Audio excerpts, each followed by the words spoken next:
Welcome to another edition of 1st&10 with Coach Joe Prud'homme. I'm Jimmy the St. Christopher. Rams lost 21-14 in a very entertaining, exciting game over in Arkansas to the Lions College Scots on Saturday. First lead of the season, though, 7-0 Rams in the first quarter and then 7-6 at the half.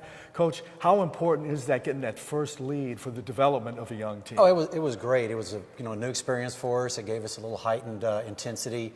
We weren't playing from behind. We were playing for the win. It really helped our guys. It was, new scenario, like you said, new situation to build on, and I thought they played through it really well. Was this the best game of the season so far for the Rams? Probably overall it was, I would say. In all three phases, it probably was. How would you rank their level of effort, playing hard, after 8 games? Oh, that was the whole thing. I thought the effort level was really, really good. It was the best effort I think we've had all year, from the opening whistle to the final. Not that they've been slacking or anything, but I thought against Pecan we let down in some spots, and that was our whole mantra this past week was, it's all about effort.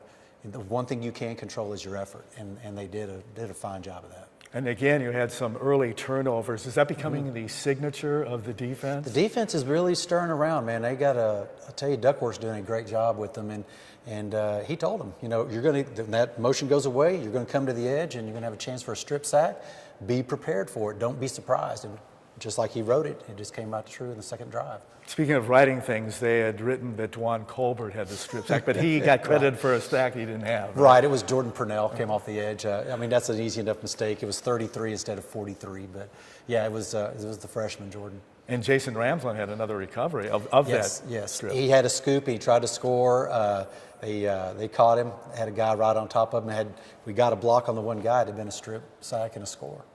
You were 3 for 3 on fourth down, and then I believe 6 out of 18 on third down for the second week in a row. So how much improvement do you see, obviously, on third and fourth down? I think we've gotten better at it. It's been a point of emphasis on what we were trying to get accomplished, and those are critical moments. It's either you keep possession, you lose possession, you keep momentum, you get momentum. So we've really put a premium on trying to improve in that area. We're with Coach Joe Prud'homme on 1st&10 on ramsports.net.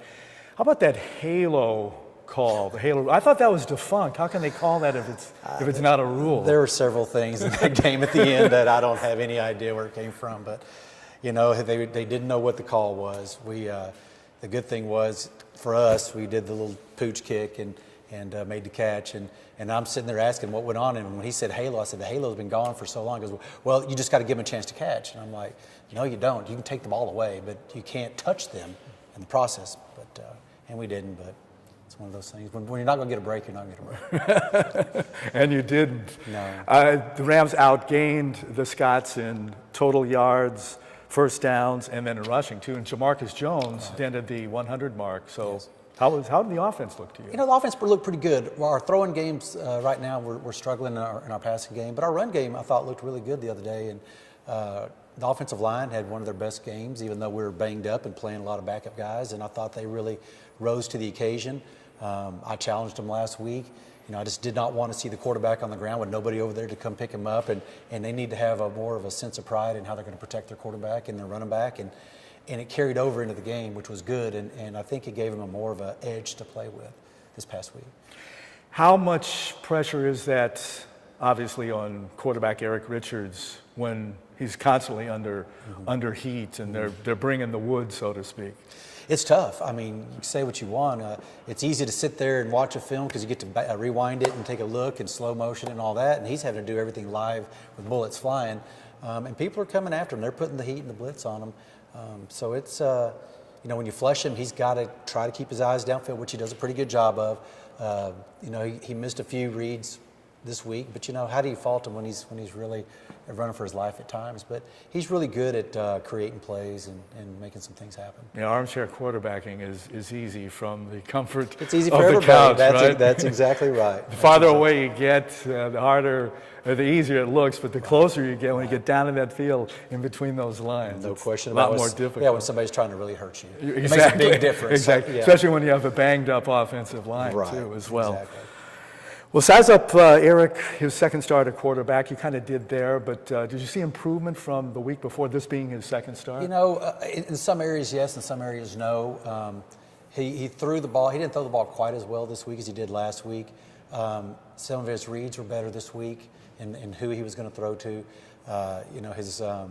He missed a couple times where he could have scored it out the front of the pocket. He tried to get around to the edge. But outside of that, I would say overall I saw more of a command of the offense.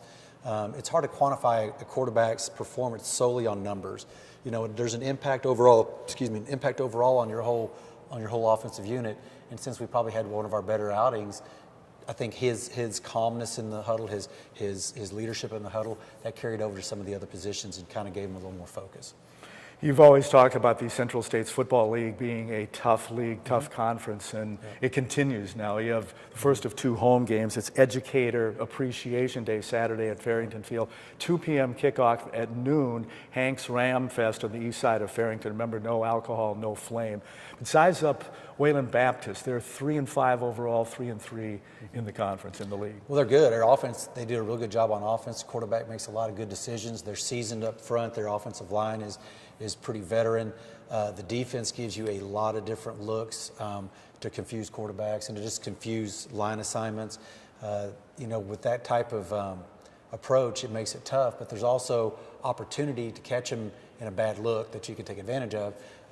So we just have to be sharp, and we'll probably simplify the game plan a little bit just so we can really hone in and attack some things that we think will be pretty consistent. Yeah, they wax Bacone. What did they do in Bacone to score 48 points? Well, they got some pick sixes, they got some turnovers, and they just played a real good game. They seemed like they really were playing well. I don't think Bacone played nearly as well against them as they did us. I mean, they had no turnovers. Bacone had a great game against us, but against Wayland, they made some mistakes, and boy, they paid for them. You mentioned their offense and defense. How solid is their special teams? Special teams are good. Their best 2 players on their special teams are their returners. That kind of scares us. We've been really solid on special teams. That's probably one of the strengths of our team. But they had a 60-yard return to open the game, and that's always a concern. But I think we're in good shape special teams wise. We match up very well special teams wise with them. We'll go get those Pioneers, first of 2 home games. It'll be nice to be home for 2 weeks rather than going out on the road the following week. Right. We're ready to be home. We want to play. We want to play a crisp game, and if we feel like if we get the effort we had last week, minus 1 or 2 mistakes, just 1 or 2 this week, we feel like we've got a real good shot this week. Wayland's playing at a high level, but we feel like we can match a lot of things they do. Will it actually take place? Who knows? We're a young team, so sometimes it doesn't translate all the time what you think. But if we get the great effort again, I like our chances. How are you health-wise going in? We're still banged up on offense, but defensively, our best linebacker he's going to have season-ending surgery tomorrow, Ty Quandrick, and but outside of that, we're decent health. We're better health on defense than we've been for a while. Good luck Saturday against those Wayland Baptist Pioneers. It's a 2 p.m. kickoff at Farrington Field. Yeah, we're excited. Thanks for having us.